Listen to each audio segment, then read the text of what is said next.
Vídeo 8. Livro 1 Samuel, a Arca da Aliança, o éfode e o verme chamer. O livro 1 Samuel provavelmente fazia parte de um único livro junto ao 2 Samuel e ao 1 e o 2 Reis. Em sua narrativa é exposta a história do profeta Samuel, a guerra de Israel contra os filisteus durante o reinado do rei Saul e as proezas de Davi, um jovem pastor que tocava harpa e se tornaria rei de Israel depois de derrotar com um golpe de funda o gigante filisteu Golias. O livro se inicia com a história de Elcana, da montanha de Efraim, que possuía 2 mulheres, Penina, que tinha filhos, e Ana, que não tinha.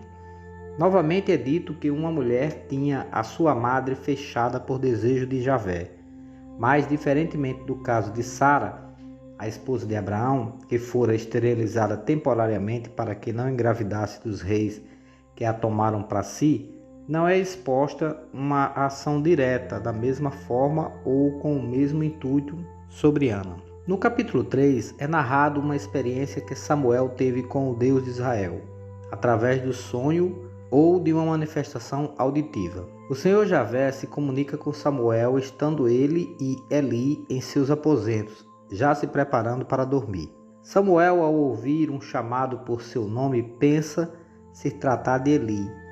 Vai ter com ele, no entanto, Eli não escuta tal voz. Eli não ouviu por ser de idade e não ter mais suas capacidades auditivas em pleno funcionamento, ou este chamado só ocorria na mente de Samuel. 1 Samuel, capítulo 3, versículos de 4 a 11. O Senhor chamou a Samuel e disse-lhe: Eis aqui. E correu a Eli e disse: Eis-me aqui, por que tu me chamastes? Mas ele disse: Não te chamei eu, torna a deitar-te. E foi e se deitou. E o Senhor tornou a chamar outra vez a Samuel. Samuel se levantou e foi a Eli, e disse: Eis-me aqui, porque tu me chamastes. Mas ele disse: Não te chamei eu, filho meu, torna a deitar-te. Porém Samuel ainda não conhecia o Senhor, e ainda não lhe tinha sido manifestada a palavra do Senhor. O Senhor, pois, tornou a chamar a Samuel, terceira vez, e ele se levantou e foi a Eli e disse: Eis-me aqui, porque tu me chamaste. Então entendeu Eli que o Senhor chamava o mancebo. Pelo que Eli disse a Samuel: Vai-te deitar, e há de ser que, se te chamar, dirás: Fala, Senhor, porque o teu servo ouve. Então Samuel foi e se deitou no seu lugar. Então veio o Senhor e ali esteve, e chamou como das outras vezes: Samuel, Samuel. E disse Samuel: Fala, porque o teu servo ouve. E disse o Senhor a Samuel: Eis aqui vou eu fazer uma coisa em Israel, a qual todo o que ouvir lhe tinirão ambas as orelhas. É dito que Samuel ainda não tinha tido experiência com o Senhor Javé e que provavelmente este não reconhecimento da voz do Senhor não o tenha despertado para referência à personalidade que procurava se comunicar consigo. Em 1 Samuel, capítulo 4, versículos de 3 a 7, é relatado novamente a ação da Arca da Aliança ao amplificar os gritos dos israelitas e provocar um tremor do solo nunca visto antes pelos filisteus. 1 Samuel, capítulo 4, versículos de 3 a 7. E tornando o povo ao arraial, disseram os anciãos de Israel: Por que nos feriu o Senhor hoje, diante dos filisteus? Traga-nos de Silo a arca do concerto do Senhor, e venha no meio de nós, para que nos livres da mão dos nossos inimigos. Enviou, pois, o povo a Silo, e trouxeram de lá a arca do concerto do Senhor dos Exércitos, que habita entre os querubins, e os 2 filhos de Eli, Ofni e Finéias, estavam ali com a arca do concerto de Deus. E sucedeu que, vindo a arca do concerto do Senhor ao arraial, todo o Israel jubilou com grande júbilo, até que a terra estremeceu. E os filisteus, ouvindo a voz do júbilo, disseram: Que voz de tão grande júbilo é esta no arraial dos hebreus? Então souberam que a arca do Senhor era vinda ao arraial. Pelo que os filisteus se atemorizaram, porque diziam: Deus veio ao arraial. E diziam mais: Ai de nós, que nunca tal jamais antes sucedeu. Reveladora, porém, foi a frase proferida pelos filisteus a respeito de quem foram os responsáveis pelas pragas que afligiram o Egito. 1 Samuel, capítulo 4, versículo 8. Ai de nós, quem nos livrará da mão destes grandiosos deuses? Estes são os deuses que feriram aos egípcios com todas as pragas junto ao deserto. Quem eram esses deuses? Por que os filisteus politeístas não se referiram a vários seres divinos quando disseram no singular que o Deus veio ao arraial, ao fazerem referência à Arca da Aliança e ao Deus de Israel? Outros livros também expõem essa situação, como por exemplo, 1 Reis, capítulo 20, versículo 23. Porque os servos do rei da Síria lhe disseram: seus deuses são deuses dos montes, por isso foram mais fortes do que nós. Mas pelejamos com eles em campo raso, e por certo veremos se não somos mais fortes do que eles. Eles tinham a percepção de que a presença da arca era o mesmo que a presença do Deus de Israel no meio deles.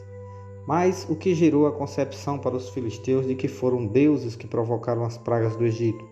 Pelo menos uma das pragas, a morte dos primogênitos, foi aplicada com a ajuda de outro ser, o anjo da morte. Êxodo capítulo 12, versículo 23. Porque o Senhor passará para ferir aos egípcios, porém, quando vir o sangue na verga da porta e em ambos as ombreiras, o Senhor passará aquela porta, e não deixará o destruidor entrar em vossas casas para vos ferir. E muitos outros podem, de certa forma, estar associados a outros deuses ou demônios, pelo menos na alcunha que recebiam, como por exemplo, Abaddon, o destruidor em hebraico.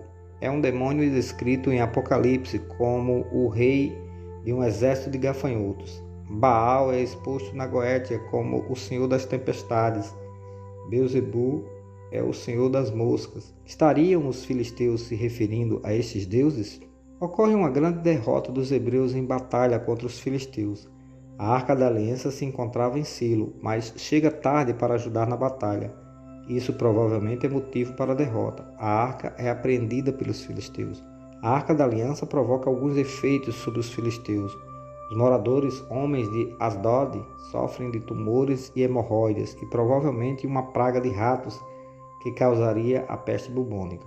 A estátua de Dagon é derrubada na presença da arca e tem suas mãos e cabeça cortadas, provavelmente por causa de alguma vibração vinda do interior dela. Os filisteus resolvem então se livrar de tal artefato e a enviam para a cidade de Gat. Eles deram voltas sobre a cidade e isto foi suficiente para que também os moradores, homens de Gat, sofressem com hemorroidas. Então enviaram a arca do Senhor para Ecrom e lá também foi rejeitada, pois também causou doenças nos seus homens.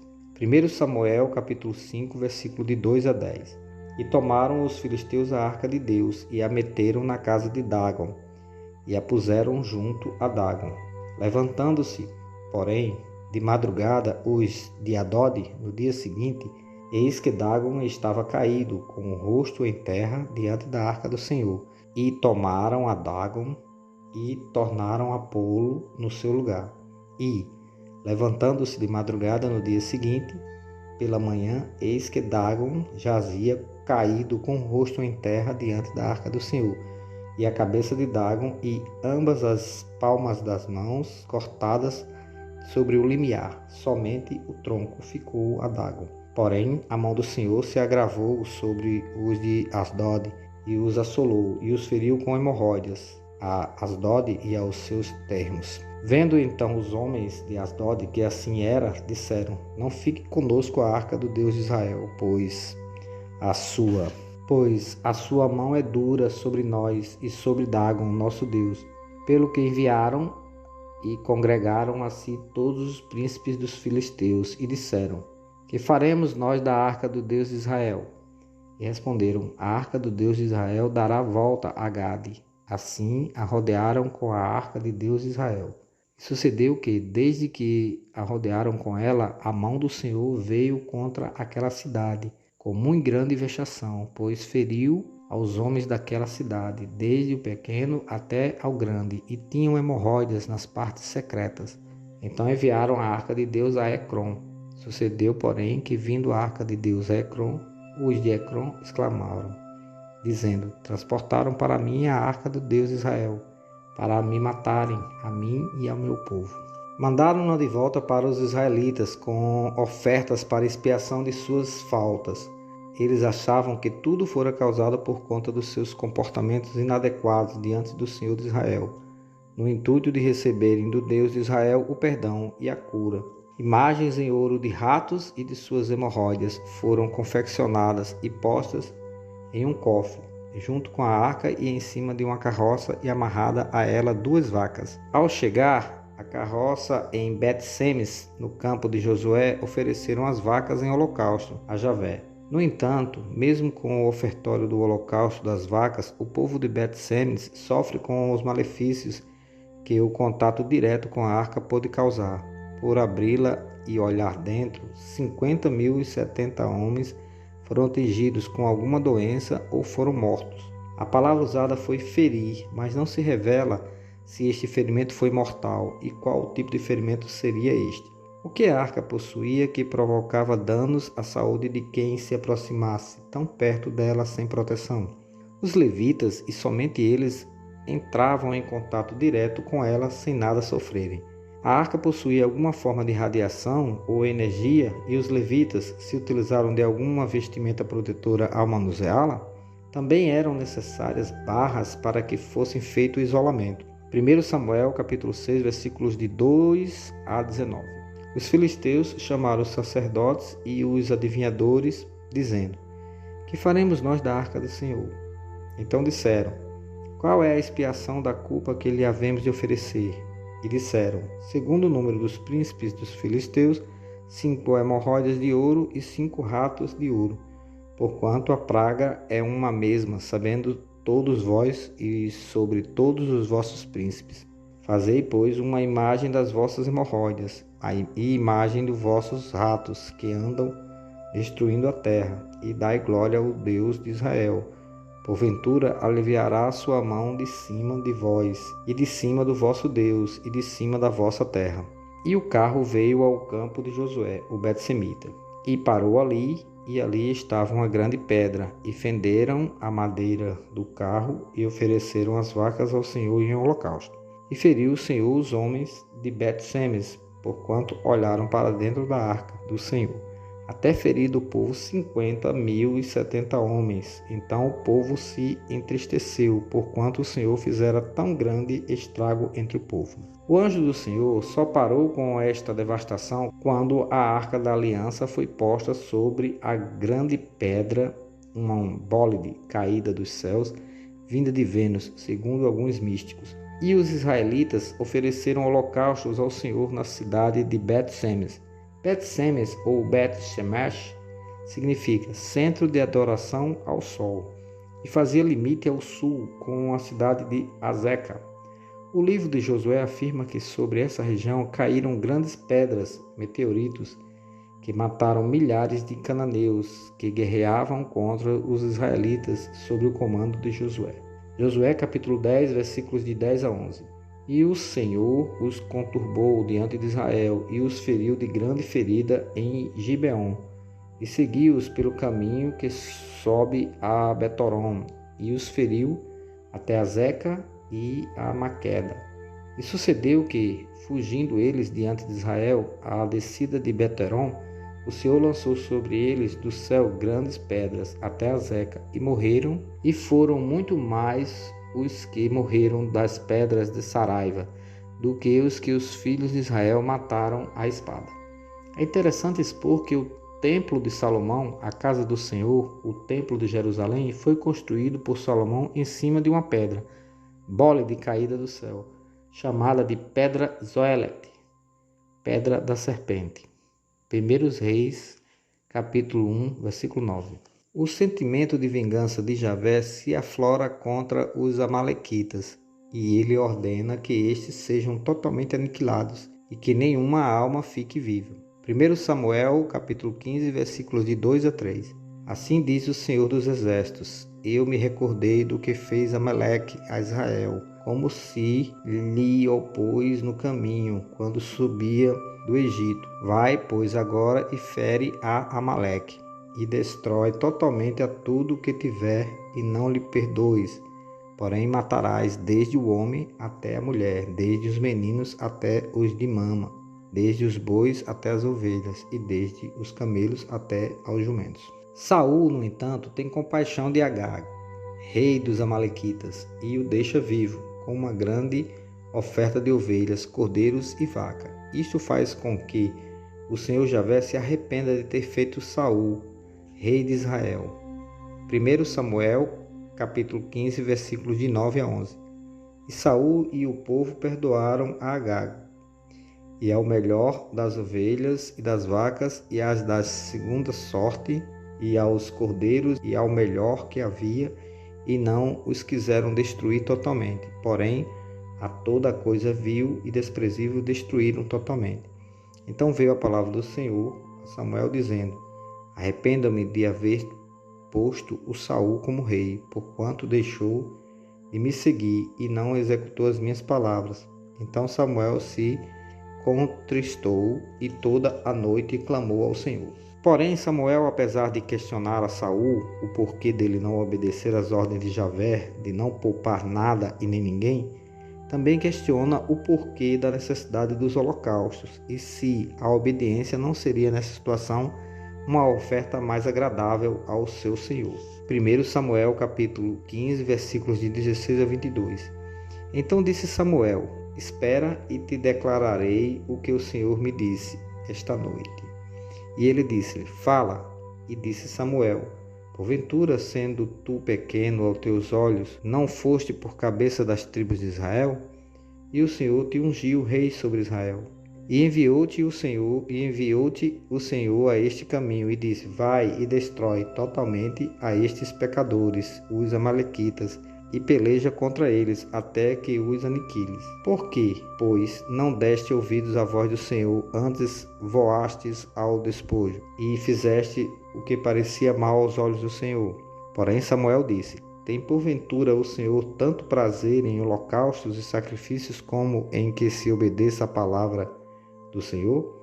Eis que o obedecer é melhor do que o sacrificar, e o atender melhor é do que a gordura de carneiros? Como conceber que um ser espiritual necessite de carne e gordura animal e que sinta prazer em uma oferta deste tipo? Neste momento, abro espaço para expor detalhes sobre o uso de uma ferramenta pelos israelitas para obter informações importantes do seu Deus Javé, o éfode.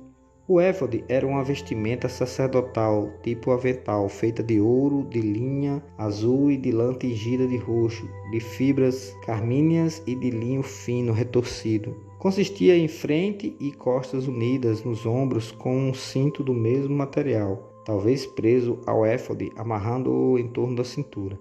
Em engastes de ouro, nos ombros havia 2 pedras de ônix, cada uma tinha gravado em si o nome dos 6 dos filhos de Israel. Dos engastes de ouro dessas pedras pendia o peitoral, em hebraico Roshem, também denominado de peitoral do juízo, por meio de correntes de ouro. Este éfode não era usado em todas as ocasiões. Quando era necessário inquirir Javé sobre um assunto importante para a nação, o sumo sacerdote usava o éfode e o peitoral, que continha 12 pedras preciosas com os nomes das 12 tribos de Israel inscritas nelas. Além desses nomes, existiam também as seguintes palavras na placa peitoral: Abraham, Isaac, Jacó, Shifte e Shirum. Abraão, Isaac e Jacó, tribo de Israel. Estas palavras adicionais estavam distribuídas sobre todas as gemas, de tal maneira que cada pedra tinha um total de 6 letras. Também continha o Urim e o Tumim, luzes e perfeições. 2 pedras utilizadas para realizar adivinhações e cleromancia, previsão do futuro a partir do lançamento de algum objeto, como dados de 6 faces, por exemplo. Estas são as mesmas pedras que, segundo Joseph Smith Jr., criador do movimento religioso Mormon, foram-lhes dadas para traduzir as placas de ouro que recebera do anjo Moroni. As pedras contidas no peitoral se iluminavam quando o sacerdote consultava o seu Deus. De acordo com estes acedimentos, formavam-se palavras que serviam de respostas às questões pretendidas, algo como ocorre com um tabuleiro de Ouija. Textos cabalísticos nos dizem que uma espécie de verme chamado Shamir possuía uma secreção que podia cortar rochas, metais, madeira e até diamante. O verme Shamir foi utilizado por Moisés na gravação dos nomes das tribos de Israel nas 12 pedras preciosas que seriam utilizadas no peitoral sobre o éfode. Moisés escrevia sobre as pedras e colocava o Shamir sobre estas escritas, e ele seguia os traços e marcava com sua secreção sobre as pedras o nome lá contido, de forma perfeita. O Shamir tinha o tamanho de um grão de cevada e foi relacionado como uma das 10 criações milagrosas de Deus, concretizadas no anoitecer do 6º dia. Foram elas: a abertura no chão que engoliu Corá e seus insurgentes, o poço de Miriam, história narrada no Midrash, a boca da mula falante de Balaão, o arco-íris de Noé, o maná, o cajado de Moisés, o Shamir, o alfabeto hebreu, as 2 tábuas onde foram gravadas os 10 mandamentos e a inscrição dos mandamentos nas tábuas. Javé teria deixado o Shamir aos cuidados de um pássaro chamado Popa, que o levava sempre sobre proteção no interior do seu bico. Javé solicita a Popa, o Shamir, para ser utilizado por Moisés na gravação dos nomes das tribos de Israel nas 12 pedras preciosas do peitoral usado no éfode. Depois disso, Javé teria devolvido o Shamir aos cuidados de Popa. O verme Shamir também teria sido utilizado pelo rei Salomão, que o localizou através das informações do demônio Asmodeu. Salomão invoca-o e o obriga-o a dizer aonde poderia ser localizada a tal criatura. Asmodeu diz que ele se encontrava sob o domínio do rei do mar, e este o leva até o ninho de Popa. Lá chegando, os servos do rei do mar esperaram que Popa deixasse seu ninho para ir à busca do alimento, e cobrem o ninho com um vidro. Popa volta ao ninho e tenta quebrar o vidro, deixando de lado o verme Shamir. O servo de Salomão assusta Popa, que deixa Shamir cair do alto da árvore, e ele é apanhado pelos servos. Popa se desespera por não ter sido capaz de cumprir a tarefa que lhe foi dada por Javé e se mata. Os relatos cabalistas dizem que o único jeito seguro de conter o Shamir era dentro de uma caixa de chumbo. Devido à citação desta caixa de chumbo, Immanuel Velikovsky, um psiquiatra judeu, autor de uma série de livros de história antiga, afirmou que Shamir era um ser radioativo. 2 gravuras do animal Shamir, também conhecido como verme Lapidum ou verme de pedras, que apareceu em um tomo alemão de autoria de Eberhard Werner, que foi originalmente publicado em 5 volumes entre 1683 e 1691.